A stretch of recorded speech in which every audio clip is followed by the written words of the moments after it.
Hi everyone, my name is Kemi, aka K Riley, and I'll be releasing episodes for that woman. So we'll be dealing with different topics and issues, serious ones as well as funny ones, so you can have an insight into what my life is like, and just you can see my family and my friends as well. So stay tuned. Hi everyone, so today I'm with Mary and we will be talking about sickle cell. So Mary, hello. Would you like to introduce yourself? My name's Mary, I'm 26 years of age and I have sickle cell anemia. So just to give you guys a bit of background information about sickle cell, pardon me, I'll be looking down at my phone as I've got some information here.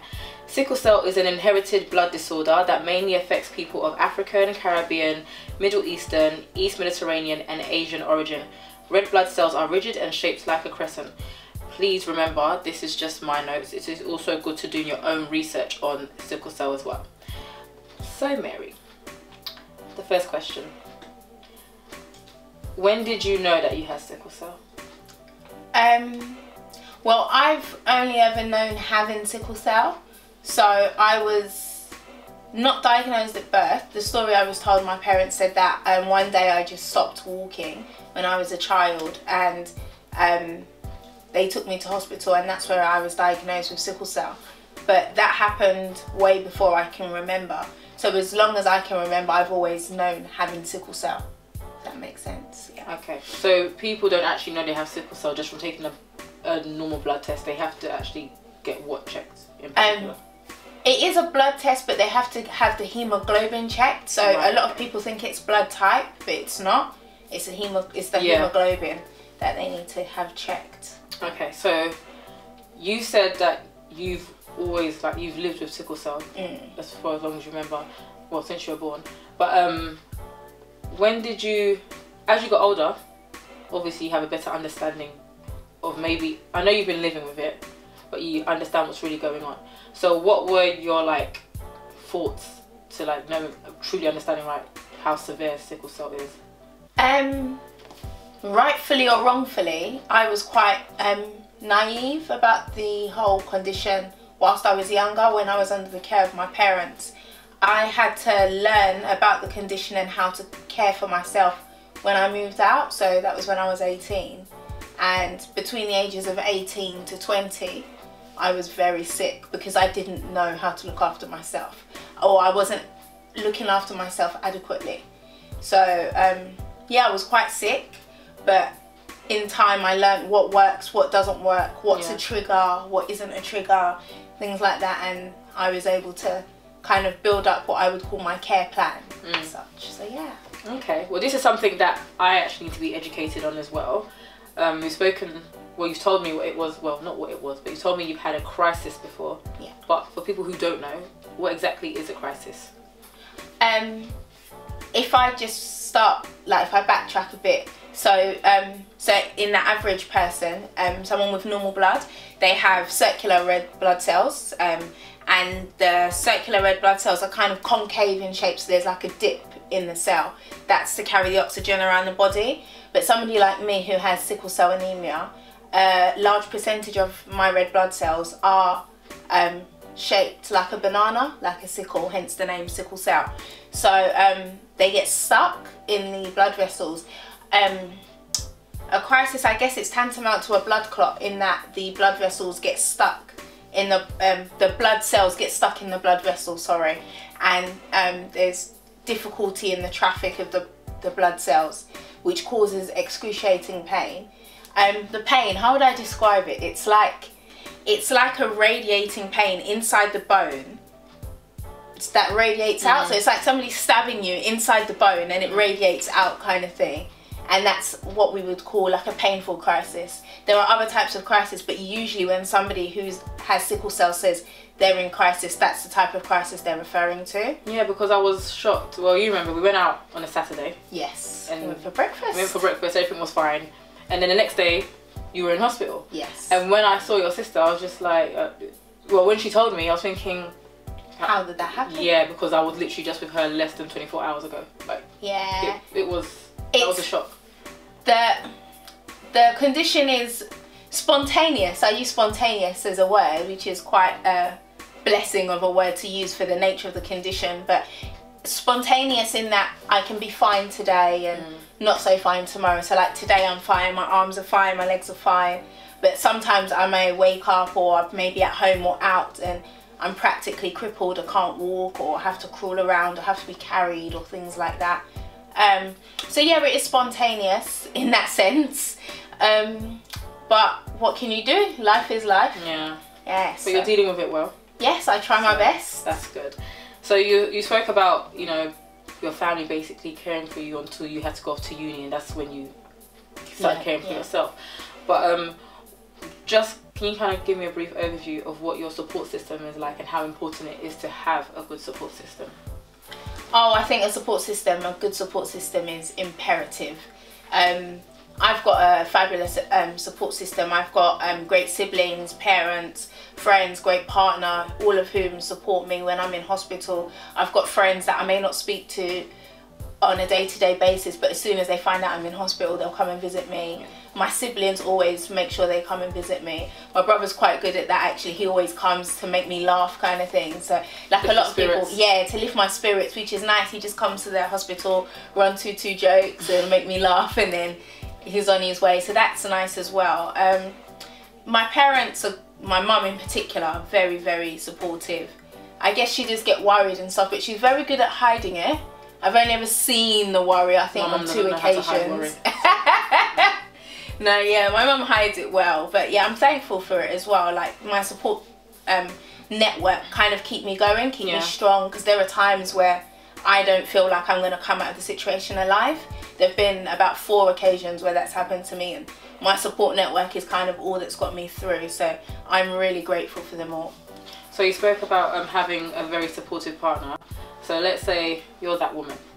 So for women out there who do have sickle cell, or even men as well, and then when they know, like, okay, they're seeing someone, and they might not know how to tell the other person, oh, this, you know, I have sickle cell, or this is what's going on with me, like, because they might be scared as to how that person might react, or so on. Like, how, you know, what do you have to say about that? I would say it is important to say it. I try and get it out of the way in the first few dates. If you're too scared, you shouldn't be scared. The reason I say you shouldn't be scared is because if you're planning, if the reason you don't want to tell this person is because you like them so much that you want a relationship, they're going to find out anyway.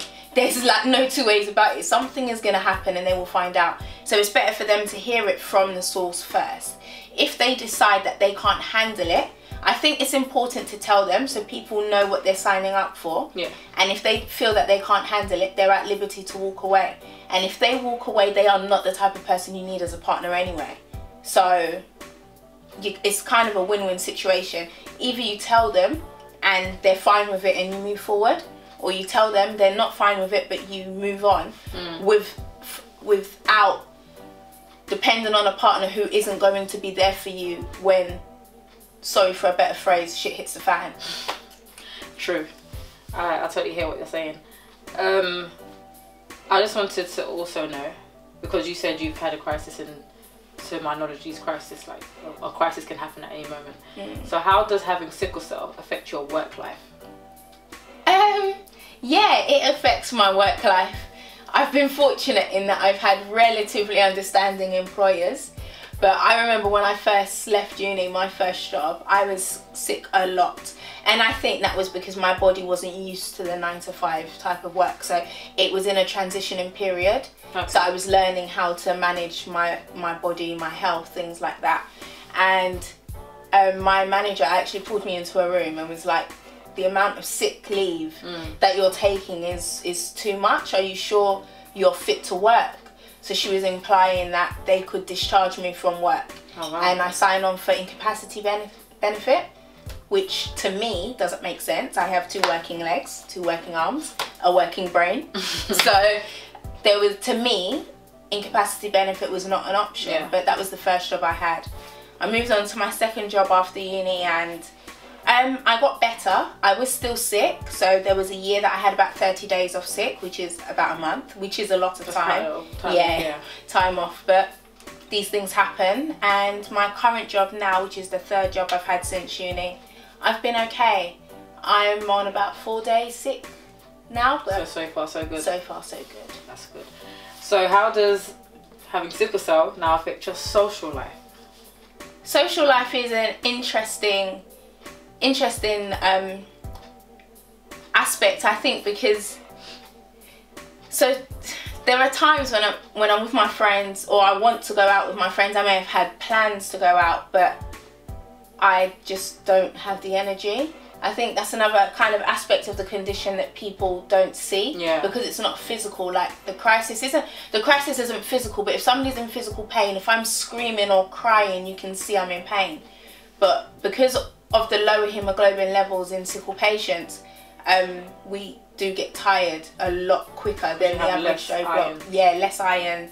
So it's kind of difficult for me sometimes to stay awake for long enough to enjoy what the average person would enjoy in the day-to-day. So just to clarify, is that why you're always late when we go out?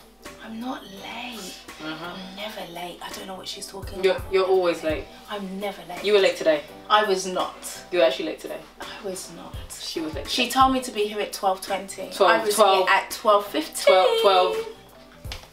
12 o'clock. Right. So I wanted you to talk to me about one of the experiences you had just before Christmas. The crisis you had before Christmas and the severity of it, because like I said, I was with you the day before and then the next day. Or actually there was actually another time when you said you were out shopping. Yes. So this is just you, the normal day-to-day thing. So it touches back on the condition being spontaneous, she says. So I was out doing my Christmas shopping in Westfield. I was with a friend, and then she was going somewhere to North London and I was going home. So I went to Stratford Station, and I got to the station and I was in pain a little bit when we were in Westfield, but then I thought, oh, I'll just go home, take some pain relief and I'd be fine. I got to the station and I could not move. I was like slumped on the station floor. So they called for an ambulance, and the ambulance were going to take about 45 minutes. And the train that was going to my house was coming in about 3 minutes or something like that. So two strangers helped me onto the train, and I just kind of laid out on the train until I got to my stop, and I got picked up from the station and taken home. So it's annoying, very annoying and embarrassing as well to be out in public and that happened, because it's like all these strangers kind of see you at your weakest point. Yes, and people do. Everyone loves a show, don't they? They just peep over and stare and or what's going on over there. So it does get annoying, because it's like my life isn't a show. This is something I actually have to live with. But yeah, what can you do? You just keep the reason why I wanted to touch on this topic is because not too long ago on Twitter there was I came across a few tweets about a young lady passing away because she has sickle cell and she had a crisis. So I thought it was very, very important just for people to kind of know, because I know you can do your own research and so on, and you can hear about sickle cell. For example, I have to teach sickle cell to my students. However, the severity of it or how it affects people is not something we really go into. It's just the science behind it, if you know what I mean. So I thought it was very important to touch this, to talk about this topic. And what advice would you have to people out there in general? My first piece of advice would be to get tested, get your hemoglobin type tested. I've been tested, by the way. See? No, it's imperative, it really is. It's really, really important to be tested. It's only once you know your hemoglobin type that you know if you need to take any proactive action. If your hemoglobin type is AA, which is normal blood, then you're fine. You can do what you please. But if you're not so lucky and your hemoglobin type is AS or SA or SS or SC, or those are the hemoglobin types that can be problematic. So my hemoglobin type is SS. AS is for sickle cell traits. So those are people who carry the disease, but they don't have it themselves. So my parents, both of them are sickle cell carriers. They both have the trait, and I have the full disorder, so to speak.